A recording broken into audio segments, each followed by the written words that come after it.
இயேசு கிறிஸ்துவ இனிய நாமத்தில் உங்கள் யாவருக்கும் அன்பின் வாழ்த்துக்களை தெரிவித்துக் கொள்கிறேன். அருமையான தேவ பிள்ளைகளே, புதிய நாள், புதிய நம்பிக்கை, new day, new hope daily devotion மூலமாய் இந்த நாளில் கூட உங்களை சந்திப்பதில் நான் மிகுந்த மகிழ்ச்சி அடைகிறேன். ஆமேன். இந்த நாட்கள் பண்டிகை நாட்கள், பண்டிகையின் மாதம், சந்தோஷமாக இருப்பீங்க. அதே நேரத்தில் நிறைய தேவைகள் உங்களுக்கு இருக்கும். பயப்படாதீங்க, கர்த்தர் எல்லாவற்றையும் அழகாக உங்களுக்கு செய்து முடிப்பார். ஏன்னா அவர் பிறந்த போது எல்லா ஜனத்துக்கும் மிகுந்த சந்தோஷத்தை உண்டாக்க நற்செய்தி தானே. அவங்களுக்கும் கண்டிப்பாக அவர் சந்தோஷமான நாட்களை வைப்பார். ஆமென்.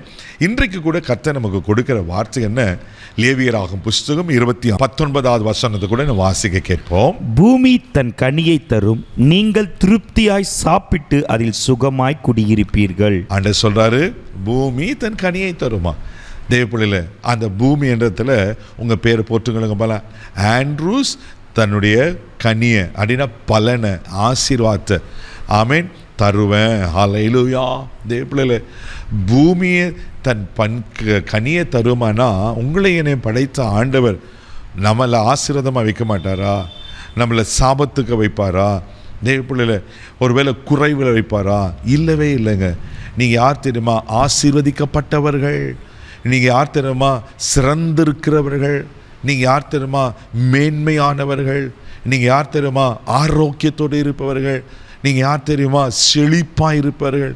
இப்படி தானே வசனம் சொல்லுகிறது. ஹல்லேலூயா. கர்த்தர் உங்களை அப்படியாய் உயர்த்த உண்மையில் இருக்கிறார். உங்கள் சத்துருக்களுக்கு முன்பாக ஒரு பந்தி ஆயத்தப்பட்டு உங்கள் தலையை எண்ணெயால் அபிஷேகம் பண்ணுவார். வசனம் அப்படி தானே சொல்லப்பட்டிருக்கு. பயப்படாதீங்க. பூமி தன் கனியை தரும், நீங்கள் திருப்தியாய் சாப்பிட்டு அதை சுகமாய் குடிப்பீங்களா.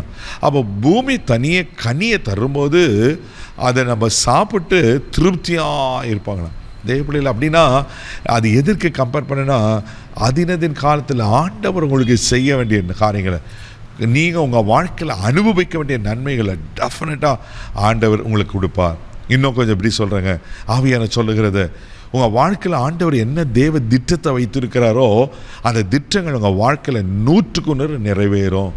ஒரு நாள் அது மண்ணாக போகாது, ஒரு நாள் அது வீணாக போகாது. கர்த்தர் தான் சொன்னதை நிறைவேற்றுகிற தேவனாக இருக்கிறார். ஹல்லேலூயா. அது மாத்திரம் இல்லாமல் லேவியராகும் புஸ்தகம் 26ஆம் அதிகாரம் 4வது வசனத்தை கூட வாசிக்கும் போது இப்படியா சொல்லப்பட்டிருக்கு. வாசிக்க கேட்போம். நான் ஏற்ற காலத்தில் உங்களுக்கு மழையை பெய்ய பண்ணுவேன், பூமி தன் பலனையும் வெளியிலுள்ள மரங்கள் தங்கள் கனிகளையும் கொடுக்கும். பூமி தன் பலனை கொடுக்கும் அப்படின்னா நீங்கள் உங்கள் பலனை கொடுப்பீர்கள். நீங்கள் ஆசீர்வாதமாக தான் இருப்பீர்கள்.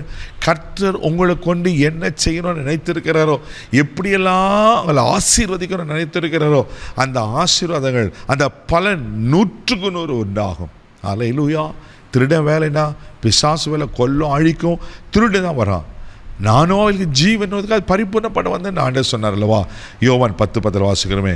அப்போ உங்களுக்கு குறித்த தேவ திட்டங்களை கர்த்தர் நிறைவேற்றுவார். ஐயோ என் வாழ்க்கை இப்படி இருக்கு, நான் இப்படி ஆயிட்டேனே, சோர்ந்து போகாதீங்க. அப்படியேப்பட்ட ஒருவேளை மாறுதலாக இருந்தாலும் கர்த்தர் அதை மாற்றி மேலே ஆசீர்வதிப்பார். சங்கீதத்தின் புஸ்தகம் 1ஆம் சங்கீதம் 3வது வசனம் அப்படி தானே சொல்லப்பட்டிருக்கு.